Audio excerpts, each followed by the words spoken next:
বাণিজ্য সংবাদের শুরুতেই ভিন্ন একটি প্রসঙ্গ। রাষ্ট্রপতি মোহাম্মদ শাহাবুদ্দিনের সঙ্গে সাক্ষাৎ করতে এই মুহূর্তে বঙ্গভবনে অবস্থান করছেন প্রধান নির্বাচন কমিশনার সহ অন্যান্য কমিশনাররা।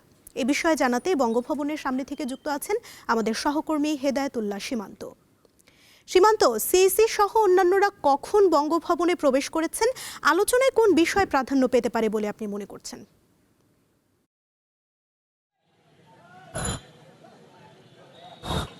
সুমনা, আগামী ত্রয়োদশ জাতীয় সংসদ নির্বাচনের সকল প্রস্তুতি ইতিমধ্যে নির্বাচন কমিশন সম্পন্ন করেছে। সেই মুহূর্তের প্রস্তুতি হিসেবে তফসিল ঘোষণার যে বিষয়টি, সেইটার জন্য দেশ তাকিয়ে আছে। রেওয়াজ অনুযায়ী তফসিল ঘোষণার আগে রাষ্ট্রপতির সাথে প্রধান নির্বাচন কমিশনার সহ নির্বাচন কমিশন সাক্ষাৎ করার যে রেওয়াজ, সেই অনুযায়ী আজকে ঠিক বেলা 12টার সময় বঙ্গভবনে প্রধান নির্বাচন কমিশনার, 4 কমিশনার এবং নির্বাচন কমিশন সচিব তারা প্রবেশ করেছেন। এই মুহূর্তে সেই বৈঠক চলছে, অর্থাৎ আগামী ত্রয়োদশ জাতীয় সংসদ নির্বাচনে যে তফসিল এবং একই দিনে গণভোট, অর্থাৎ নির্বাচনের দিন এবং নির্বাচন এবং গণভোট, সেই বিষয়টি নিয়ে আলোচনা চলতে, পাশাপাশি এবারের নির্বাচনে একেবারেই শেষ মুহূর্তের প্রস্তুতি সহ পোস্টাল ব্যালট সহ এই বিষয়গুলো নিয়ে জানাবেন প্রধান নির্বাচন কমিশনার সিজির সাথে, সিইসি এবং রাষ্ট্রপতির সাথে সকল বিষয় কিন্তু তিনি তুলে ধরবেন। সেই তার আলোকে কিন্তু আজকে, অর্থাৎ রাষ্ট্রপতি অনুমোদন দেওয়ার পরে আজ বিকেল 4টায় সেই তফসিল বিটিভিতে রেকর্ড করা হবে। সেই রেকর্ড হয়তো আজকে রাত অথবা কালকেই সেই প্রচার হতে পারে। এই তফসিল প্রচারের মাধ্যমে কিন্তু পুরো নির্বাচনের প্রক্রিয়া সম্পন্ন হবে, অর্থাৎ আগামী ফেব্রুয়ারির 12 তারিখে সেই ত্রয়োদশ জাতীয় সংসদ নির্বাচনের যে অনুষ্ঠান, সেই অনুষ্ঠানের পুরো প্রস্তুতি শুরু হবে। এই মুহূর্তে বৈঠক চলছে। বৈঠক শেষে প্রধান নির্বাচন কমিশনার বের হলে সাংবাদিকরা তাদের সাথে কথা বলবেন। সেই বিষয় নিয়ে আরও কি আলোচনা হয়েছে, সেই বিষয়ে আমরা জানতে পারবো। তার আলোকেই আমাদের পরবর্তী সংবাদে সেই বিষয়গুলো নিয়ে জানাতে পারবো আপনার মাধ্যমে। সুমনাই ছিল আমার কাছে বঙ্গভবন থেকে প্রধান নির্বাচন কমিশনার এবং রাষ্ট্রপতির বৈঠকের সর্বশেষ। সীমান্ত, ধন্যবাদ আপনাকে। এবারে চলে যাব মূল বাণিজ্য সংবাদে। হজযাত্রীদের টিকিটে আরোপিত আবগারি শুল্ক সম্পূর্ণ মওকুফ করেছে জাতীয় রাজস্ব বোর্ড এনবিআর। ফলে আগামী বছর থেকে হজযাত্রীদের বিমান টিকিট কেনার সময় অতিরিক্ত আবগারি শুল্ক দিতে হবে না। মঙ্গলবার এই সংক্রান্ত আদেশ জারি করে এনবিআর জানিয়েছে, সিদ্ধান্তটি অবিলম্বে কার্যকর হবে এবং আগামী বছরের 30শে জুন পর্যন্ত বলবৎ থাকবে। জানা গেছে, হজযাত্রীদের যাত্রা যেন ব্যয়বহুল না হয় সে বিবেচনায় শুল্ক প্রত্যাহার করা হয়েছে। এটি রাজস্ব প্রবাহে খুব বড় প্রভাব ফেলবে না। বিমান সংস্থাগুলোকেও নির্দেশ দেওয়া হবে যেন শুল্ক প্রত্যাহারের সুবিধাটি পরিষ্কারভাবে টিকিটের ইনভয়েসে প্রতিফলিত হয়। চলতি বছরের জানুয়ারি থেকে নভেম্বর পর্যন্ত বাংলাদেশের বৈদেশিক কর্মসংস্থান সন্তোষজনক অবস্থানে রয়েছে। সব মিলিয়ে বছরের প্রথম দিন থেকে গত 30শে নভেম্বর পর্যন্ত 10 লক্ষাধিক জনশক্তি রপ্তানি করেছে বাংলাদেশ।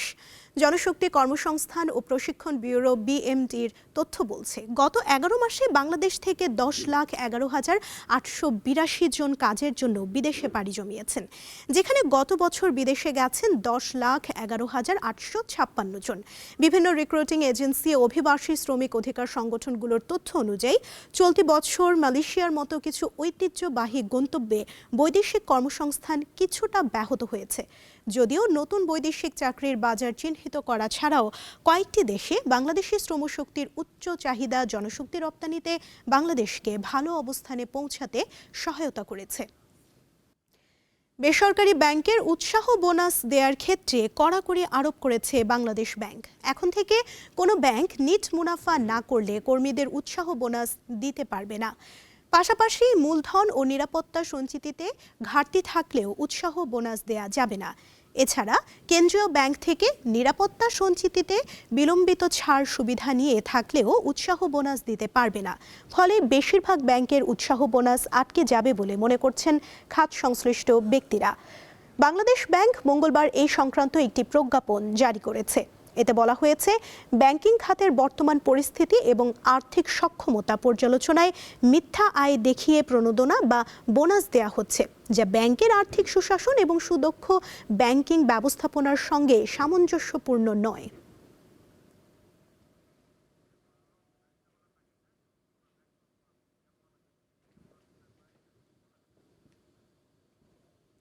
পঞ্চগড়ের হাটবাজারে এখন শীতকালীন শাকসবজির ছড়াছড়ি। মৌসুমের শুরুতে বাজার চাহিদা ও দাম ভালো পাওয়ার দারুণ খুশি স্থানীয় চাষিরা। পর্যাপ্ত সরবরাহ থাকায় ভোক্তারা কিছুটা কম দামে পাচ্ছেন শাকসবজি। শীতকালীন নানা জাতের সবজিতে সয়লাভ পঞ্চগড়ের হাটবাজার। এর মধ্যে অন্যতম ফুলকপি, পাতাকপি, শিম, লাউ, মূলা, গাজর, টমেটো। গ্রামাঞ্চলের বাজারে 30 থেকে 60 টাকা কেজিতে মিলছে অধিকাংশ সবজি। মৌসুমের শুরুতে এসব সবজির চাহিদা ও দাম বেশি থাকায় বেশ লাভবান হচ্ছেন চাষিরা। 2 বিঘা জমি আমার, চাষাবাদ করে আগাম মনেগঞ্জে মূলা করি, ঢেঁড়স করি, আবার এই যে ধুন্দুল করছি। এই পর্যন্ত আমার বেগুন আগাম জাতের বেগুন করে আমার 60 থেকে 65 হাজার খরচ হয়েছে, বিক্রি করছি ভালো দামে। এই যে এটা লাল শাক আবাদ করছি, লাল শাকে হলো আপনাদের 3000 টাকা খরচ হয়েছে, মোটামুটি 10,000 টাকার মতো বিক্রি হয়েছে। স্থানীয় চাষিরা বলছেন চলতি মৌসুমে আবহাওয়া অনুকূলে থাকায় এবার শাকসবজির ফলন বেশ ভালো। ধানের আবাদ হচ্ছে না, কারণ এখানে ডাঙ্গা এলাকা, দুই পাশে নদী থাকার কারণে আমাদের এইখানে সবজি চাষের জন্য অত্যন্ত উপযোগী জায়গা এটা। ক্ষতিকারক রাসায়নিকের ব্যবহার বন্ধে চাষিদের জৈব বালাইনাশক ব্যবহারের পরামর্শ দিচ্ছে স্থানীয় কৃষি বিভাগ। যারা উচ্চমূল্য সবজি আবাদ করছেন তাদেরকে আমরা প্রশিক্ষণ দিচ্ছি এবং তারা যাতে জৈবিক উপায়ে শাকসবজি উৎপাদন করতে পারে আমরা সেক্ষেত্রে তাদের পরামর্শ দিচ্ছি। পঞ্চগড় কৃষি বিভাগের তথ্য মতে চলতি মৌসুমে জেলায় 5,815 হেক্টর জমিতে শীতকালীন শাকসবজি চাষের লক্ষ্যমাত্রা ছিল। কামরুন নাহার, দীপ্ত, বার্তাকক্ষ। অনেকদিন ধরে লুকিয়ে রাখা অর্থ এখন ব্যাংকে জমা দেওয়ার কারণে কোটিপতি ব্যাংক হিসাবধারীর সংখ্যা বেড়ে থাকতে পারে বলে জানিয়েছেন অর্থ উপদেষ্টা সালেউদ্দিন আহমেদ। মঙ্গলবার সচিবালয়ে সরকারি ক্রয় সংক্রান্ত উপদেষ্টা পরিষদ কমিটির বৈঠক শেষে সাংবাদিকদের তিনি কথা বলেন। মূল্যস্ফীতি বেড়েছে, কারণ মূল্যস্ফীতি এমন একটা জিনিস আপনার যখন একটা থাকে বেজ ওখানে নামিয়ে আনা একটু ডিফারেন্ট, তবু 14 থেকে নামিয়ে আছে। আর মূল্যস্ফীতি একটা জিনিস যে শুধু মনিটারি পলিসি টাইট করে ইন্টারেস্ট টাইট করে হয় না, সাপ্লাই সাইডটা অনেক ভেরি ইম্পর্টেন্ট। এটা হতে পারে যে অনেক ধরনের লুকিয়ে ঢুকিয়ে রাখছিল, বাড়ির ভেতরে রেখে যখন ব্যাংকে জমা দিচ্ছে, ব্যাংকের প্রতি কনফিডেন্স আছে। টাকা পয়সা যে নাই লোকজনের হাতে অনেকের। দর্শক, এই মুহূর্তে পররাষ্ট্র মন্ত্রণালয়ে একটি ব্রিফ চলছে, আমরা সরাসরি চলে যাচ্ছি সেখানে। একেবারে অফিসিয়াল লেভেলে একটা ছোটখাটো সফর, এটা যখন হবে আপনাদেরকে জানানো হবে। এটা স্পেকুলেট করার কি দরকার? আমি অন্তত পক্ষে এই সপ্তাহে এরকম কোনো তথ্য আমার কাছে নেই। নেক্সট 2 নম্বর প্রশ্ন। 2 নম্বর প্রশ্ন হচ্ছে উপদেষ্টা দুটা, আপনারা অলরেডি পররাষ্ট্র মন্ত্রণালয় থেকে বিজ্ঞপ্তি দেওয়া হয়েছে যে রোমানিয়ার ভিসা এখন থেকে আরো 3টা দেশ থেকে পাওয়া যাবে, কিন্তু প্রশ্ন একই থেকে যায় সেই 3টা দেশেও ভিসা পাওয়া খুব সহজ এখন আর নাই আগে। আর ইউকে 9টা ইউনিভার্সিটিতে বাংলাদেশি ছাত্র নেওয়া স্থগিত বা কোথাও নিষেধাজ্ঞা এরকম দেওয়া হচ্ছে। এটা আমাদের ইমেজের আসলে কতখানি ক্ষতি করছে এবং মন্ত্রণালয়ের আসলে এই বিষয়ে কি করা আছে? আমি এটা দিয়ে উল্টো দিক থেকে বলবো যে এই জিনিসটা আমাদের ইমেজের ক্ষতি করছে না। ইমেজের ক্ষতি হয়েছে বলেই এই ঘটনাটা ঘটছে। কেন ক্ষতি হয়েছে? কারণ আমি আপনাদেরকে আরও 2-4 বার বলেছি যে পৃথিবীতে আমার জানার মধ্যে আর কোনো দেশ নেই যেখানে এই পরিমাণ ফেক ডকুমেন্টস তৈরি হয়। এবং সবচেয়ে দুঃখজনক যেটা, এমনকি যেখানে সঠিক ডকুমেন্ট দেওয়া সম্ভব সেখানেও দেখা যায় যে ফেক ডকুমেন্ট দিয়ে হাজির হয়, কারণ কষ্ট করতে রাজি থাকে। একটা ব্যাংক স্টেটমেন্ট যে ব্যাংকে গিয়ে নেবে তার পরিবর্তে ওই এজেন্টের উপর ছেড়ে দেওয়া হয়, সে একটা ফেক স্টেটমেন্ট দিয়ে দেয় এবং তারপরে ভীষণ সমস্যা হয়।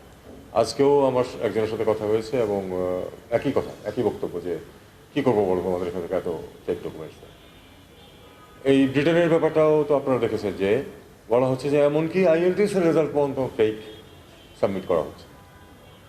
কাজে এই ব্যাপারে আমি মনে করি না যে আমার মিনিস্ট্রির খুব বেশি কিছু করার আছে, কারণ আমরা যদি আমাদের এই ফেক ডকুমেন্টস তৈরি করার প্রসেসটাকে বন্ধ করতে না পারি, যেটা আমার বহির্ভূত, ততক্ষণ পর্যন্ত এই সমস্যা চলতেই থাকবে। সমস্যাটা আমার ঘাড়ে চাপে প্রায়, কারণ জেনুইন যারা ভিসা পাওয়ার কথা তারাও সাফার করে, কারণ তাদেরও কাগজপত্র খুঁটিয়ে খুঁটিয়ে দেখা হয়। আমি যেটা বলছিলাম রোমানিয়ার ভিসার বিষয়টা, যে রোমানিয়ার ভিসা আজ থেকে দেশব্যাপী শুরু হচ্ছে ভ্যাট সপ্তাহ। লক্ষ্য চলতি ডিসেম্বরে নতুন 1 লাখ করদাতা নিবন্ধন করা। মঙ্গলবার রাজধানীর আগারগাঁওয়ে সংবাদ সম্মেলনে এনবিআর এর চেয়ারম্যান এসব কথা বলেন। তিনি জানান, এ পর্যন্ত অনলাইনে 22 লাখ রিটার্ন জমা পড়েছে। বছর শেষে এই সংখ্যা 40 লাখ ছাড়িয়ে যাবে। প্রতিবারের মতো এবারও ভ্যাট দিবস এবং ভ্যাট সপ্তাহ পালন করতে যাচ্ছে জাতীয় রাজস্ব বোর্ড এনবিআর। লক্ষ্য করদাতাদের স্বেচ্ছায় কর প্রদানে আগ্রহী করা এবং কর ফাঁকি কমিয়ে উন্নত ও সমৃদ্ধ দেশ করতে শক্তিশালী ও দক্ষ ভ্যাট ব্যবস্থা গড়ে তোলা। এজন্য দেশের সর্বস্তরের ভোক্তা, ব্যবসায়ী, শিল্প মালিক ও গণমাধ্যমের সহযোগিতা চায় এনবিআর। আপনারা মিডিয়া এবং আমাদের ব্যবসায়ীরা যদি সাথে থাকেন। বর্তমানে দেশে ভ্যাট নিবন্ধিত প্রতিষ্ঠানের সংখ্যা 6,44,000। 10 থেকে 31 ডিসেম্বর পর্যন্ত দেশব্যাপী পরিচালিত বিশেষ নিবন্ধন ক্যাম্পেইনের মাধ্যমে 1 লাখ নতুন ভ্যাট নিবন্ধন করতে চায় সংস্থাটি। ভ্যাট রেজিস্ট্রেশনটা বাড়ছে, এটা আরও ব্যাপকভাবে বাড়া উচিত। সংখ্যা অনেক, এটা আপনি হয়তো বলতে পারেন যে এটা হয়তো টোটাল যারা রেজিস্ট্রেশন হওয়ার কথা তার সিংহভাগ আসলে রেজিস্ট্রেশনে নাই।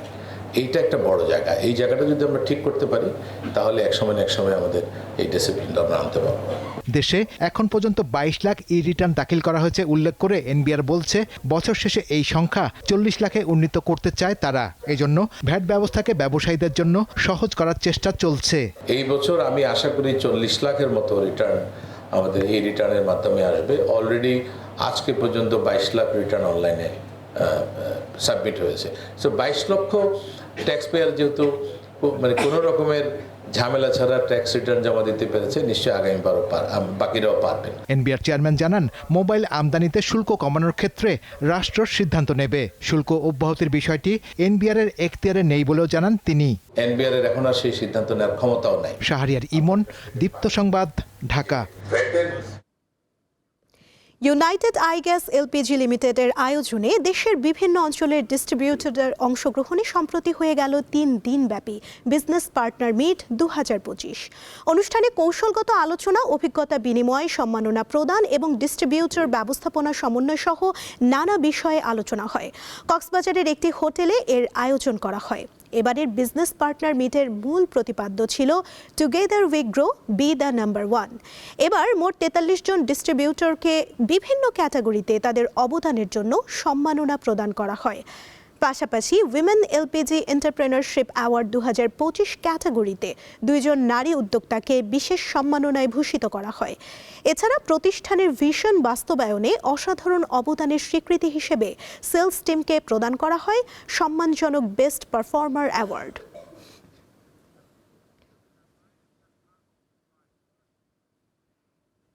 দর্শক, এই ছিল এখনকার দীপ্ত বাণিজ্য সংবাদে।